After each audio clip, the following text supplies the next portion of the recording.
Juste avant, direction Varsovie, vous le savez, à cette heure-là, Move in Europe pose ses valises comme tous les jours dans une capitale ou dans un pays européen, en tout cas pour aller visiter et rendre visite à la jeunesse européenne. Aujourd'hui donc direction Varsovie, comme toute cette semaine, c'est de quoi on parle ? On parle de racisme, voilà, aujourd'hui, de ceux qui luttent contre le racisme, en particulier dans les stades. C'est un véritable problème en Pologne, on le sait. Farida Noir a rencontré les jeunes membres de l'association Never Again qui mène des actions partout dans le pays. Juin 2012, de violents incidents racistes entre supporters éclatent pendant l'Euro en Pologne. Août 2015, 3 ans plus tard, le racisme n'a pas disparu des stades. La preuve, il y a 2 semaines. Le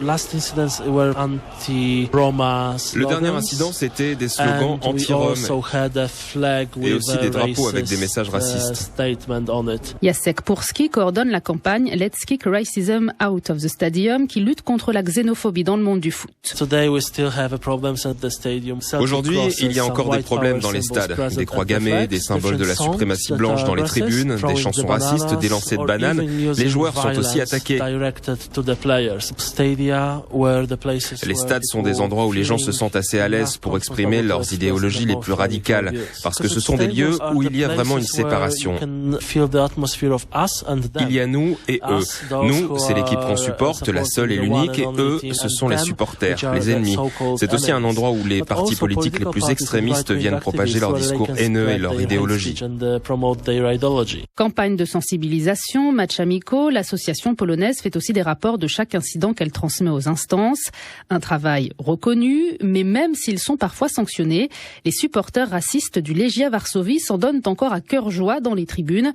Pourquoi un tel sentiment d'impunité ? La fédération de football polonaise et les clubs polonais, ce sont eux les acteurs clés qui doivent prendre la plus importante part de responsabilité dans la lutte contre le racisme et les hooligans dans les stades.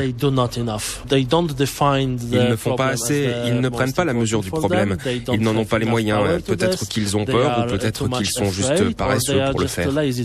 En tout cas, il peut compter sur un important réseau de jeunes volontaires, comme Caroline à 21 ans. J'ai étudié à l'étranger et c'est là que je me suis rendu compte qu'il y avait un problème de racisme en Pologne. Je ne veux pas que mon pays donne une telle image, donc maintenant, je participe au processus, je veux compter. Mais il y a encore beaucoup à faire. C'est pas facile, c'est une société monoculturelle, on ne voit pas beaucoup d'étrangers dans les rues, donc c'est difficile de parler de diversité et de promouvoir le multiculturalisme. Mais ça prend du temps, ce n'est pas un projet où on a des résultats au bout d'un an, c'est un changement qui va prendre des années. Et notre rôle, c'est de pousser les gens au maximum pour mener des actions. Le combat est loin d'être gagné.